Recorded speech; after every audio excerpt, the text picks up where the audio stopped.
Le grand entretien avec Julien Liorca, qui est président de Études généalogiques Guénifet. Bonjour Julien Liorca. Bonjour Michel. Donc il y a déjà dans le titre, on comprend à peu près de quoi il s'agit. Exactement. L'entreprise Guénifet est une entreprise qui œuvre aux côtés des notaires, dans un premier temps pour éventuellement vérifier des dévolutions successorales et donc les sécuriser et de façon à ce que le notaire se retrouve dans une position sécurisée, confortable pour pouvoir traiter la succession. Et sinon, nous devons retrouver les héritiers lui manquants qui ne savent pas qu'ils vont être appelés par nos équipes pour éventuellement hériter de quelque chose ou d'apprendre aussi des nouvelles et des informations qu'ils n'avaient plus. Et nous retissons un petit peu les liens familiaux. Alors vous allez m'expliquer comment ça marche. L'histoire de la société, elle est créée en 2001, c'est ça? Elle est créée en 2001 par Jean-Philippe Guénifet, qui a décidé de transmettre l'entreprise il y a maintenant 6 ans. En 6 ans, nous avons eu un développement assez fort puisque nous créons à peu près une vingtaine d'emplois par an. Et nous avons cette extraordinaire chance d'avoir un métier qui est très attractif, qui attire énormément les jeunes et qui nous oblige donc à changer un petit peu notre modèle d'entreprise et de s'adapter un peu à cette jeunesse. 70% de l'effectif a moins de 35 ans, 66% sont des femmes et nous avons une parfaite parité au niveau des rémunérations. Et nous travaillons pour essayer de les intéresser le plus possible au développement de l'entreprise, puisqu'en plus, une vingtaine de cadres sont actionnaires de l'entreprise. Qu'est-ce qui vous a conduit là? C'est des histoires de vie qui sont un petit peu drôles. Je connaissais Jean-Philippe Guénifet, et puis mon histoire personnelle est assez marquée par les mouvements de population. Mon grand-père, mon père est né à Pied-Noir d'Algérie, né de grands-parents espagnols. Ma mère d'un père corse et d'une mère syrienne. Donc ça fait un mélange méditerranéen un petit peu chaud, mais voilà, c'est un peu ce qui m'a amené dans ce métier. Et puis surtout de se rendre compte que c'est un très vieux métier et qu'il y a énormément de modifications, d'innovations à apporter dans cette activité. Qu'est-ce que la généalogie successorale? C'est de reconstituer et de prouver l'ensemble des liens familiaux pour, in fine, être certain que les personnes qui vont hériter sont les bonnes personnes. Car la population vieillit, les familles sont de plus en plus fracturées, beaucoup se déplacent à l'international. Et donc aujourd'hui, pour faire des recherches, les notaires n'ont pas forcément les outils. Et donc ils s'appuient sur des sociétés comme les nôtres pour que l'on puisse prouver avec différentes preuves d'état civil, bien entendu, sur l'ensemble du territoire et du monde, puisque nous sommes présents en propre ou avec des correspondants sur une centaine de pays. Mais nous venons prouver et apporter les preuves que la personne qui hérite est bien la bonne personne. Comment vous faites? Il y a tout un tas Bien entendu, on s'appuie sur tout ce qui est état civil. Donc, on a une équipe de chercheurs qui est assez importante. Il y a une notion de vérification. Donc, il y a tous les états civils de différents pays. Et puis, la France est quand même plutôt bien équipée aussi en la matière. Nous avons des bases de données qui nous permettent de retrouver les personnes. Et puis, parfois, il y a des enquêtes sur le terrain. Il faut se déplacer pour aller vérifier et s'assurer que l'on a bien la bonne personne qui hérite. Il doit y avoir des histoires exceptionnelles. Oui, mais on n'a que 10 minutes. Et donc, je peux vous tenir encore l'après-midi, mais... en raconter une. Non. Je peux vous en raconter une qui est assez récente et que je trouve particulièrement touchante. C'est que nous avons retrouvé une SDF dans le sud-ouest qui a hérité d'une somme relativement conséquente. Alors, on n'est pas dans des films avec des millions d'euros, mais qui a hérité d'une somme conséquente et qui va sûrement lui permettre de pouvoir sortir de la rue.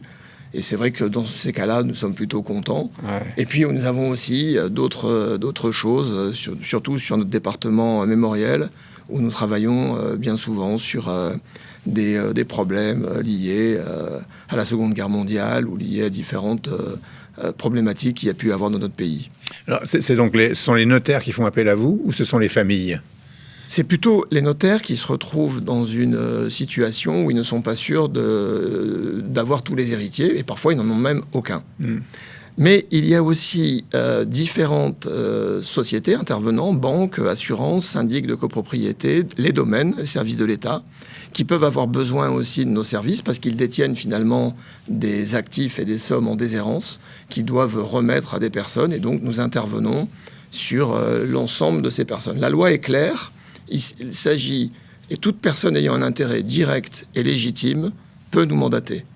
Donc par exemple, vous pourriez le faire parce que votre voisin, vous n'avez plus de nouvelles de lui, le terrain est en friche, il peut y avoir un incendie, vous pouvez faire appel à nous, car nous allons, au-delà de retrouver les héritiers, prendre aussi des dispositions pour préserver l'héritage et pour prendre toutes les mesures qu'il faut pour éventuellement débroussailler, prendre une assurance et mettre en sécurité les actifs du futur héritier.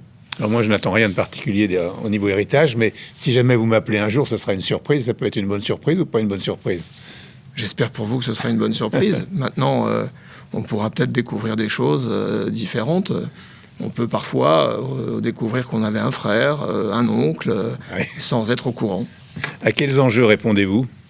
Eh bien, c'est le côté qui est le plus passionnant, c'est qu'en réalité, il y a, quand on regarde un petit peu dans le monde économique, il y a énormément de sommes d'actifs immobiliers en déshérence.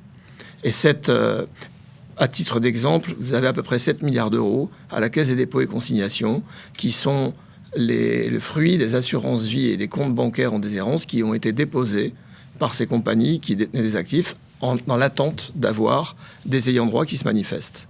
Donc notre travail consiste bien entendu avec les notaires et ils nous mandatent dans ces cas-là ou ces détenteurs d'actifs de retrouver les ayants droit pour tout simplement que justice soit faite et qu'ils puissent avoir et toucher leur héritage qui leur est dû.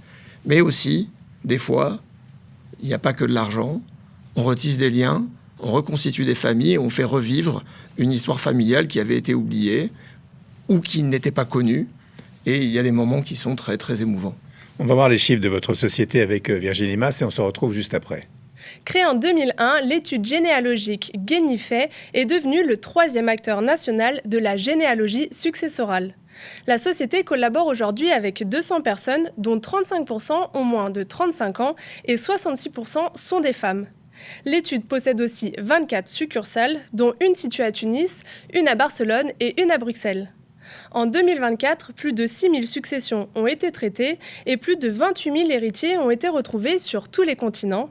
L'entreprise se voit aussi confier plus 25% de dossiers par an.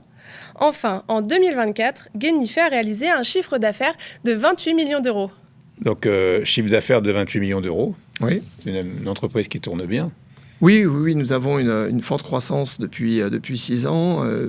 Nous avons essayé d'être le plus moderne possible et d'apporter des réponses toujours de meilleure qualité auprès notamment des notaires.